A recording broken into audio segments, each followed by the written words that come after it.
Welcome to Donmar TV News Channel. Okay, magandang gabi dito sa Pilipinas. It's 6:48 p.m. At magandang gabi, magandang umaga, good evening, good night sa lahat ng mga OFW outside of Philippines. Okay? So, guys, napa-vlog tayo dahil may breaking news tungkol kay Robin Padilla. Okay, nakita ko lang ito sa Facebook at may balita kasi na itong si Robin Padilla ay biglang nanghina doon sa Spain. Nasa Spain pala si Robin Padilla. Okay? Hindi ko pa alam kung ano talaga ang nangyari but sabay-sabay nating babasahin itong balitang ito tungkol kay Robin Padilla. Okay? Babasahin natin at mag-comment react tayo. But bago natin itatalakay itong balita tungkol kay Robin Padilla, mag-like and share this video, guys. Okay? Like, share para kakalat ito sa mga BBM supporters, sa friends and families natin, at sa taong bayan na rin. At sa nag-idolo kay Robin Padilla, okay? Na magiging senador na this coming June. Okay? Kasi Robin Padilla is one of the number one sa Senado during the election last May. Okay? So like na guys and share. Like. Okay? Then don't forget to subscribe to my channel Donmar TV and hit the notification bell so that you will be updated sa aking latest na mga balita. Okay? So ito na nga, ang breaking news na ito ay nanghihina raw itong si biglang nanghina si Robin Padilla. Nasa Spain siya ngayon. Okay? So ito yung balita natin sa this is from GMA Entertainment. Okay? Binalita ito. May binalita ito sa Facebook. May link. Tsaka babasahin natin kung ano yung nangyari kay Robin Padilla. So ito yung laman ng balita.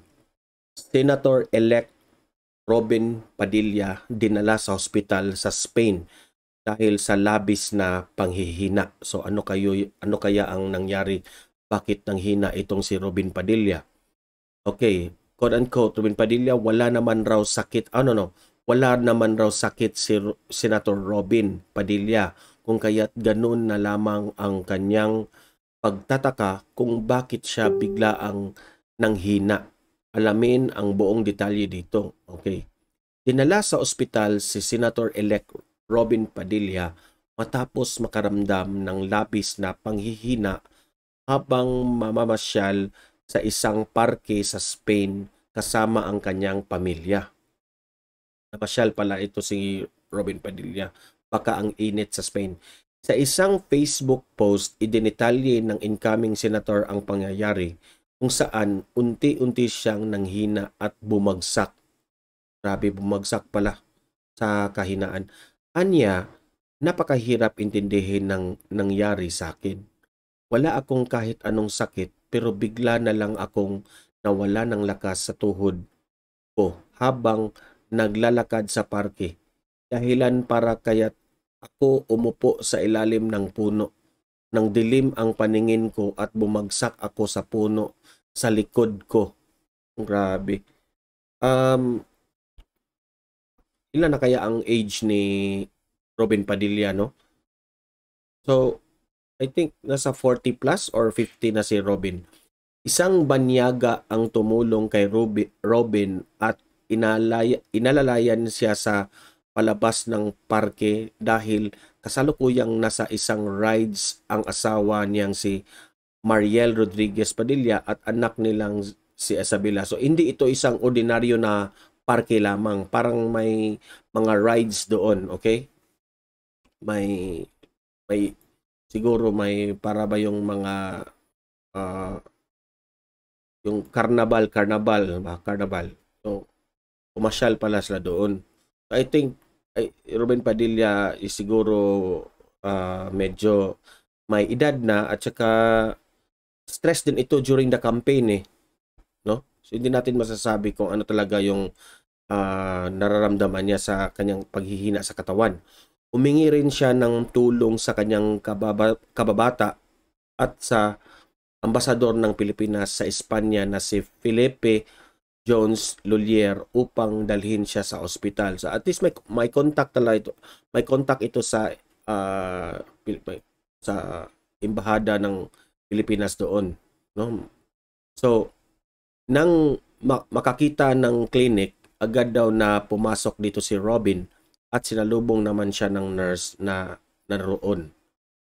Kwento niya, pagtingin ko sa kaliwa ng entrance gate, nakita ko ang clinic.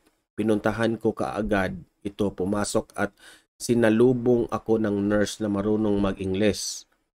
Sinabi ko sa kanya, because that's the only medium of instruction there, English, no? Kasi baka hindi marunong mag-Espanyol si Robin, no? So wala namang mga Pilipinong nurse doon, no? Sinabi ko sa kanya ang nangyari sa akin. Pinaupo niya ako, kinuna ng BP na high blood pala ito. Blood pressure 200 by 150. Nagulat ang nurse, inulit, ganun ulit. So, yung unang test nila is 200 over 150. Ngayon, inulit, the same, 200 over 150. So, high blood pressure ito. High blood pressure ito. Nagdesisyon siyang tumawag ng ambulance. Ilang saglit, kasi itong high blood pressure, guys, trahidor ito na sakit . Ako, high blood rin ako, guys. Nag-take ako ng Losartan everyday.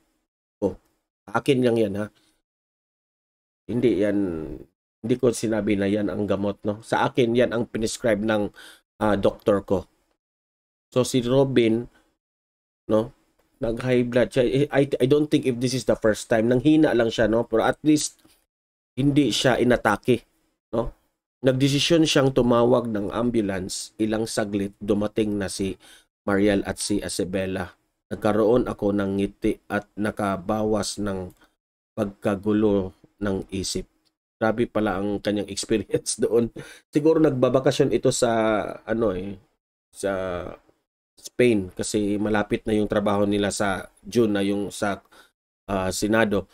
Sakay ng ambulansya, dito ay pinainom ng gamot ang senador at nang mamonitor na bumaba na ang kanyang blood pressure ay tinanggal na ang mga aparato sa kanya. Blood pressure talaga.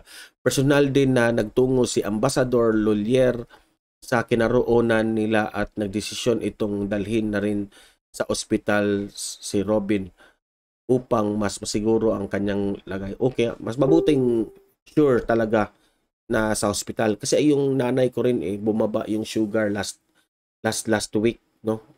Sabi ng kapatid ko at tatay ko na kasi pag sugar na yung mahina yung sugar mo, epekto raw yan sa utak. So si mama parang hindi na alam kung ano ang sasabihin. Wala na sa utak si mama . So sabi ko, dalhin natin yan sa doktor, no?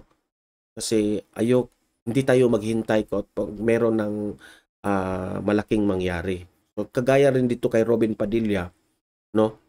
Hindi na sila maghintay kung bumaba yung blood pressure at tumaas ulit, no? Talagang punta na kaagad sa hospital para matutukan ang dapat gawin sa kanyang panghihina.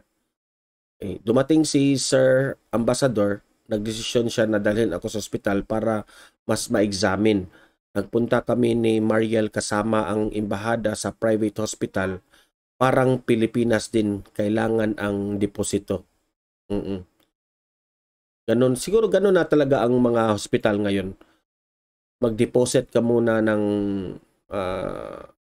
ilang yung money mo para ma-test ka o ma-examine ka. May mga test ang ginawa sa akin, blood test, x-ray, urinalysis, o lahat-lahat na ito kasi para sigurado. Lahat ay normal. Ani Robin. Blood pressure, taas lang talaga yung BP niya. Masaya ring ibinalita ni Robin na mabuti na ang kanyang kalagayan at kasalukuyan na silang nagpapahinga. Anya, binigyan lang ako ng gamot sa high blood, good for 5 days. Nakauwi na ang lahat at makapanghinga. Maraming salamat din sa Sister Jo. Alam mo siya, So ito yung mga nangyari, guys. Matatandaan na si Robin Padilla nangunguna sa yan. So alam nyo yung nangyari kay Robin Padilla. This will serve as a lesson to all of us, no? Especially mga viewers ko. Itong sabi to, itong high blood pressure is trahidor to na sakit, no? So always monitor your high blood pressure. Sa mga audience ko dito sa Donmar TV, no? Most of us are, nakita ko is yung audience ko ay 40 up yung mga ages na mga nanonood rito sa ano ko. So yung mga high blood rito, no? This will serve as our lesson na itong high blood in 1 to 2 hours bigla ka na lang manghina, no? Medyo energized ka pa ngayon, no? Sa pag walking mo, mamasyal ka, bigla ka na lang babagsak dyan sa trahidor na sakit na high blood pressure. Kaya yung mga high blood, no, yung magpa-check up kayo kung ano yung maintenance na pwedeng inumin nyo araw-araw. Ako, lagi kong shout out kay Doc Willie Ong, no? Lagi akong nanood sa kanyang videos, no, tungkol sa high blood pressure, mga sakit-sakit, no? Marami kayong manood kayo at mag-subscribe kayo kay Doc Willie Ong. Marami kayong matutunan na mga basic na mga panggamot sa ating araw-araw na pananakit sa kalagayan natin sa ating body, no? At saka yung tungkol dito sa blood pressure rin, merong mga amount kung anong kind of gamot ang inumin nyo according sa age nyo at saka sa blood pressure nyo, no? So, yan nga guys, mag-ingat tayo kasi you'll never know, no? Na talagang uukor kaagad yung mga sakit na kagaya nito. I'm happy na okay lang si Robin Padilla, makauwi na ito sa Pilipinas at matututukan niya ang kanyang health at saka makapagtrabaho na sa Senado. Okay? So yun lang ang ating balita ngayon. Breaking news ito kay Robin Padilla. At sana meron tayong pulot na aral dito sa pangyayari ni Robin. So hanggang dito lang itong video na to. Like this video and share this video para kakalat ito sa mga taong bayan. Okay? With Robin Padilla. Okay? So mahalin natin ang Pilipinas. God bless everyone. See you in my next video.